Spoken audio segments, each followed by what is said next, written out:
Well, hello everyone. My name is Thomas and I'm planning on building a guitar. Well, if my cat allows me, that is.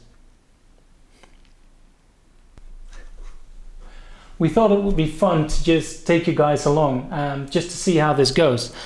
I'm basically an average Joe. I'm no expert in woodwork, I'm no expert in electrical work, I'm absolutely no expert in guitar playing. But I just wanted a fun project because I've got some time on my hands. So basically this is for you, the person who wants to build his own guitar but doesn't know how to. We've got this kit from Harley Benton. We're going to build a Les Paul. And we're going to show you guys, I promise, just as soon as my cat allows me to. Come on, Joe. Approximately 10 hours later. Well, all right then. The hard part seems to be over, so let's go and find out what's inside of this box. Here we go. Inside of the main box, you'll find 3 more boxes. Box number 1.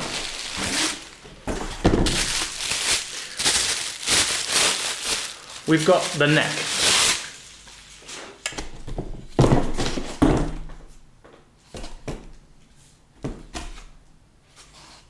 Looks fine to me.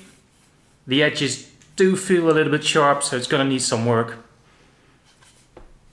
Not too bad. Second box, the big box, will of course be the body. Now let's see.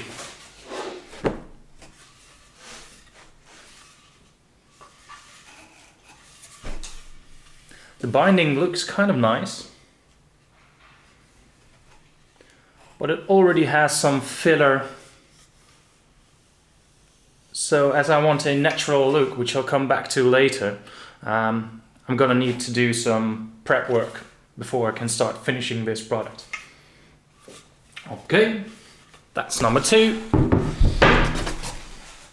In the third box, that will be all of the electrical work, the plastic plates.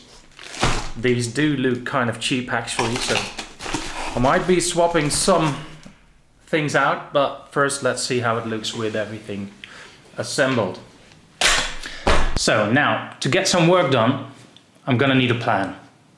I'm planning on doing this with basic tools I have laying around or that I can get from the hardware store. So how do I know which tools to use? Well, to be honest, I don't. So what I did is I watched some YouTube videos and I made a list of things that I think I'm gonna need to do, and then basically looked at the YouTube videos to see which tools I need. So here's my list. I'm gonna start with the neck. It doesn't need a whole lot of work, but the edges, although playable, are a bit sharp, so I'm gonna do some fret work. Then I'm gonna prep it and paint it. For the body, I'm just gonna prep and paint it. Then it's time for assembly. This is a no solder kit, so I'm just gonna put everything together, and maybe afterwards, if I start swapping around parts, I'm gonna solder it together, but for now I'm just gonna put it together, and then I'm gonna do some setup just to make it playable. After that, it's time to play it. Hopefully I can get this done in, let's say, the next 10 years, because I'm expecting a little daughter anytime now. So maybe in a few years we can play together. I do not expect this to be the best playing guitar in the world or the best sounding guitar in the world. I just expect it to be a fun little project just to kill some time until my wife calls. For that matter, I'm going to try to recreate a guitar that I previously owned, which was, I believe, an Epiphone Les Paul mahogany satin. I cannot find it online anymore. I cannot even find it secondhand, and I loved the look of it. So I'm going to try to recreate it and see what happens. So now that you know my plan, let's go ahead and start with the neck. Yep, it was really that time of year again. But anyways, I won't bother you with my background music. I started off by taping the neck so I could do some work on the frets. And Even though I wasn't planning on it, I did find some high frets, so I started by leveling out those. It wasn't hard to do, but it's a little bit frightening just scuffing up your new frets. Then I ended up rounding the edges, which is what I wanted to do anyways.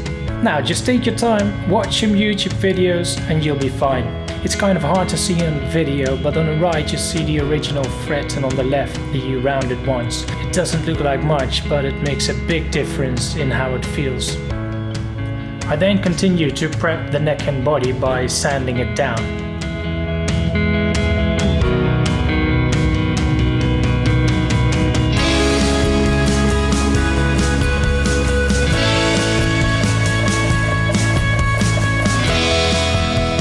Just a quick heads up, if you go at it too aggressively, you'll expose the holes that were originally filled by the filler. Have I told you guys that I'm no expert in painting either? Some of you might cringe seeing this. Just know that I sanded everything down again, started over, and put some light coats on it. It really made a difference.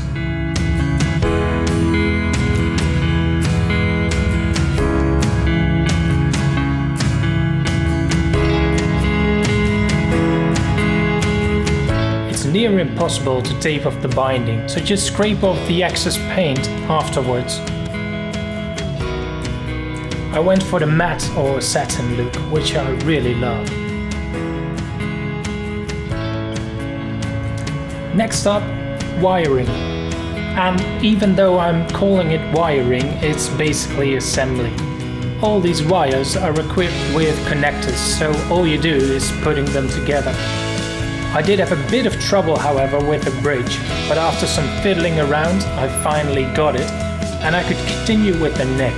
I started off by polishing the frets, and then I put down some oil on the fretboard.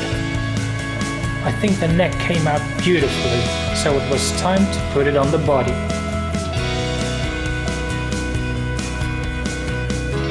Finally, it feels like a proper guitar.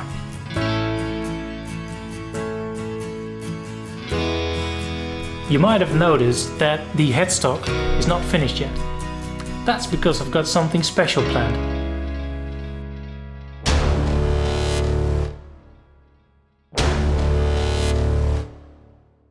It started as a black headstock, but it turned out to be so much more. Okay, all jokes aside, I'm sorry. I told you guys I'm having a little girl, so I wanted to make this guitar a bit special. And here's what I did. I made a custom logo based on the first letter of her name.